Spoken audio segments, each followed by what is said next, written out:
اعوذ باللہ من الشیطان اللعین الرجیم بسم اللہ الرحمن الرحیم السلام علیکم یا علی مدد۔ مومنین و مومنات کی خدمت میں اسم اعظم کا بے انتہا مجرب جلالی اور آزمودہ ترین ورد و وظیفہ لے کر آئے ہیں۔ اسم اعظم کے اس خاص ترین ذکر کا ورد مومنین نے خصوصی طور پر کرنا ہے 14 محرم الحرام 14 محرم کے پورے دن میں کسی بھی وقت اپنی ناممکن ترین حاجات کی قبولیت کے لیے، بلا و مشکلات اور پریشانیوں کے خاتمے کے لیے۔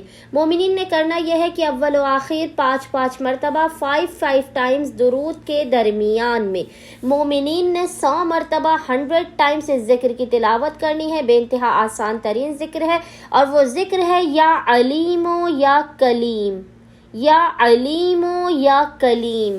مومنین نے 100 مرتبہ اس ذکر کی تلاوت کرنی ہے۔ خداوند متعال بحق محمد و آل محمد اس اسم اعظم کے صدقے میں مومنین کی ہر حاجت کو انہیں عطا کر دے گا، آفات بلا و مصیبتوں اور پریشانیوں کا خاتمہ بھی کر دے گا۔ اللہم صلی علی محمد و آل محمد وعجل فراجہم اجمعین۔